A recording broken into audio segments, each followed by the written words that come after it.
दोस्तों, धानी one freedom credit card के बारे में तो आप लोग बखूबी जानते होंगे और आप में से बहुत सारे लोग इस कार्ड को यूज करके बहुत ही बुरी तरह से फंस चुके होंगे। हमारे पास भी अभी से 4 महीने पहले यह धानी का कार्ड आया था और धानी वालों ने बहुत इसके फायदे गिनवाए, लेकिन इसका मंथली सब्सक्रिप्शन फी नहीं बताया। मुझसे सब्सक्राइब करवा लिया। 199 रुपया मंथली सब्सक्रिप्शन फी इसका लग रहा था। मैंने 450 रुपया का रिचार्ज किया था, लेकिन 450 रुपये पूरे के पूरे अमाउंट 3 किस्तों में पे कर दिया, वो भी टाइम से पहले पहले। अब ये 4 महीने पहले जो बात आई गई उसके बारे में मैं आज बात क्यों कर रहा हूं? आज मैं बात इसलिए कर रहा हूं क्योंकि धानी वालों ने पेनाल्टी के रूप में एक छोटा सा अमाउंट हमारे नाम पर मैसेज किया और पहले तो रिकवरी टीम को भेजा। सिर्फ रिकवरी टीम को ही नहीं भेजा, बल्कि कुछ लोगों ने मुझे कॉल भी किया और कुछ लोगों ने सिर्फ कॉल ही नहीं किया, बल्कि आज के डेट में मुझे मैसेज आया कि धारा 406 यानी कि विश्वासघात करना और धारा 420 यानी कि धोखाधड़ी करना, इसके तहत आपके ऊपर कार्रवाई हो सकती है और एक लॉयर को अपॉइंट किया गया है हमारे केस को देखने के लिए। अमाउंट कितना है आप सुनेंगे तो चौंक जाएंगे। हो सकता है आप अपना सर भी पकड़ करके बैठ जाएं और बिल्कुल हंसने की भी जरूरत नहीं। अमाउंट है मात्र 3 रुपया 94 पैसा, जो कि हमें पता ही नहीं। हमने ड्यू डेट से पहले ही पेमेंट कर दिया। हमारा ड्यू डेट था 25 तारीख हर महीने का और मैंने लास्ट पेमेंट 25 तारीख के बजाय हमने 16 तारीख को ही कर दिया। बावजूद इसके हमारे को 3 रुपया 94 पैसा 3 रुपीज एंड 94 पैसे के लिए एक लॉयर को अपॉइंट किया है और हमें मैसेज करके धमकी दिया है कि धारा 406 और धारा 420 के तहत आपके ऊपर कार्रवाई भी हो सकती है। और हां, अगर आपने फिर भी पेमेंट नहीं किया तो आपसे जुड़ा जितना भी संपत्ति है उसे भी जब्त किया जा सकता है। मैं आपको मैसेज पढ़ के दिखाता हूं ताकि आपको पूरी तरह से यकीन हो जाए। आपको स्क्रीन पर भी मैसेज दिखेगा और मैं यहां पर पढ़ भी रहा हूं। यह है जेडी धानी, 12:50 PM 3 दिसंबर को मैसेज आया। लिखा है कि dear customer, this is to inform you that due to your intentionally missing last 25 reminders for payment of your due amounting to a sum of Rs 3.94 towards Dhani one freedom card, we have appointed advocate Ashok Narwat at Gurgaon, Haryana to initiate proceedings under section 406 and 420 of IPC for cheating and civil legal proceedings for recovery of due outstanding dues, which may lead to attachment and confiscation of your movable and or immovable assets. Besides, non-payment of dues also impact your civil score and affect your borrowing capacity. We advise you to clear the outstanding dues at the earliest. For settlement या payment, please call on एक number दिया हुआ है, इस number पर call करके settlement या फिर पेमेंट करने की बात कही जा रही है। 4 महीने पहले सारे मामले खत्म, सारे ड्यूज पेमेंट कर दिए, एक्सेप्ट सब्सक्रिप्शन फी जो कि मुझे नहीं बताया गया था। लेकिन सब्सक्रिप्शन फी के लिए हमारे को कोई मैसेज नहीं आ रहा है। मैसेज आ रहा है कि आपने पेमेंट करने में लेट कर दिया, इसलिए 3 रुपया 94 पैसा आपको पेमेंट करने हैं। हमने कई रिमाइंडर्स भेजे। अगर आप पेमेंट नहीं करते हैं तो आपके ऊपर 406 की धारा या फिर 420 की धारा के तहत कार्रवाई हो सकती है। और एक वकील जो कि एडवोकेट कोई गुड़गांव हरियाणा में है, उनको अपॉइंट किया गया है। मुझे लगता है कि केस मेरे ऊपर करने के बजाय ना सारे लोगों को मिल करके धारा 406, धारा 420 समेत 437, 38, 58, 56 जितने भी होते हैं सारे के सारे धानी वाले के ऊपर लगाने चाहिए। वो इसलिए क्योंकि ये आधी अधूरी जानकारी दे करके लोगों को बरगलाते हैं, सब्सक्राइब करवाते हैं और सब्सक्राइब कराने के बाद इस तरह की धमकी देते हैं कि हमने लॉयर को अपॉइंट कर दिया है, आप इतने पे करो, इतने पे करो, जो कि बिल्कुल गलत है। जब मैंने टाइम से पहले ही पेमेंट कर दिया तो फिर किस बात का लेट पेमेंट या लेट फाइन।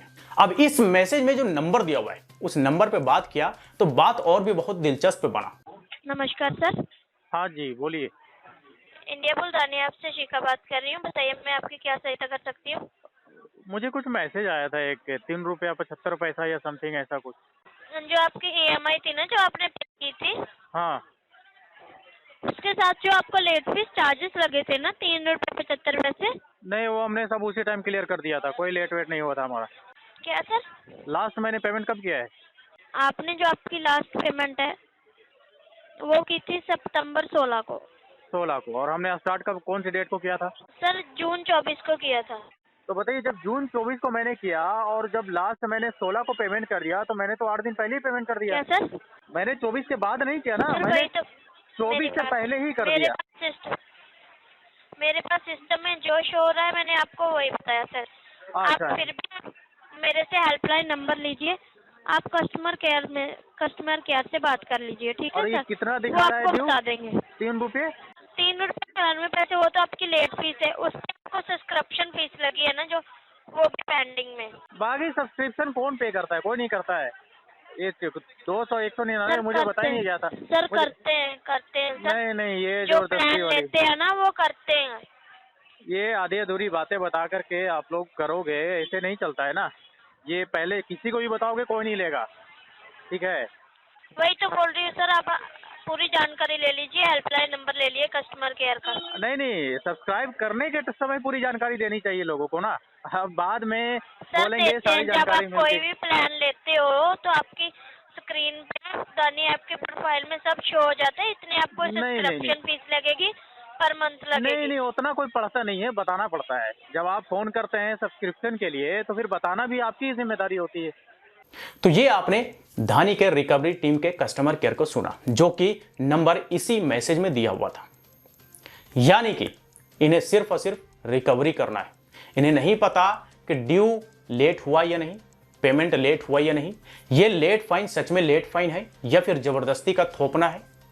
मुझे लगता है इन कस्टमर्स केयर को नहीं पता। ये बहुत बड़े बुद्धिमान खुद को सोच रहे हैं, लेकिन ऐसा है नहीं। दरअसल ये लोगों को मूर्ख बना रहे हैं, कस्टमर्स को मूर्ख बना रहे हैं। और जो लोग ऐसे मैसेज देकर के डर जाते हैं ना, वो पेमेंट भी कर देते हैं, क्योंकि उन्हें लगता है कि भाई 406 धारा, 420 धारा, एक वकील भी अलग से, भाई हम तो एकदम चले गए, भाई हम एकदम 7 साल के लिए जेल। ऐसा कुछ नहीं होता है। जो हमारे ऊपर ड्यू है नहीं, जो पेमेंट हमने लेट किया नहीं, उस पर कैसा धारा, उस पर कैसी कार्रवाई, इस मैसेज को लेकर के किसी लॉयर ने मुझे फोन नहीं किया।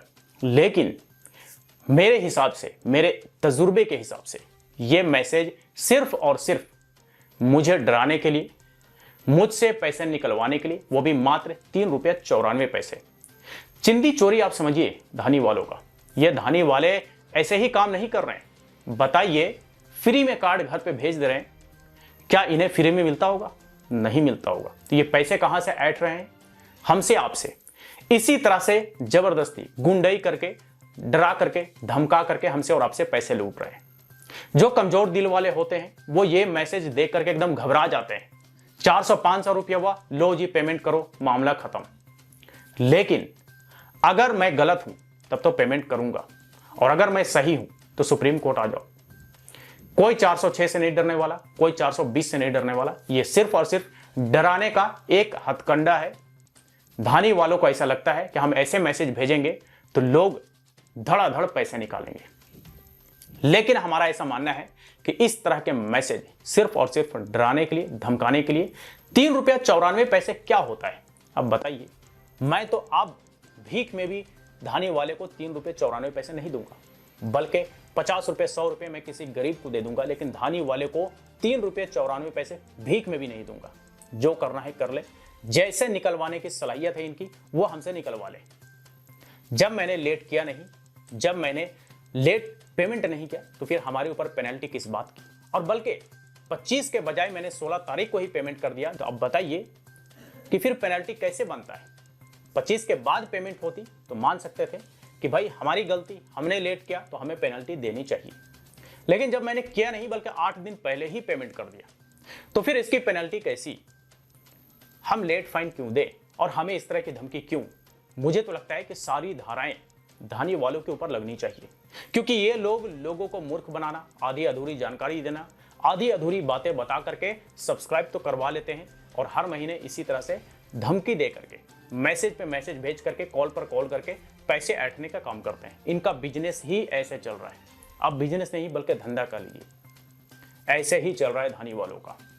क्योंकि फ्री में घर पे कार्ड पहुंचने का मतलब वहीं पे पहला डाउट हो जाता है कि भाई कोई फ्री में घर पे कार्ड क्यों भेजेगा। लेकिन शुरुआत में मैंने नहीं सोचा, जब मैंने सब्सक्राइब किया तब मुझे लगा कि भाई ये सिर्फ और सिर्फ मूर्ख बनाने वाले लोग हैं, ये सिर्फ और सिर्फ हमें लूटना चाहते हैं। और हमारे जैसे बहुत सारे ऐसे मासूम लोग पूरे देश भर में हैं जो कहीं ना कहीं इनके शिकार हुए होंगे, हजारों हजारों में पेमेंट भी किया होगा, वो भी बिना किसी मतलब का, वो भी इसी तरह से डरा धमका करके पेमेंट करवाया गया होगा। मुझे लगता है ये गलत है, इनके खिलाफ कार्रवाई होनी चाहिए।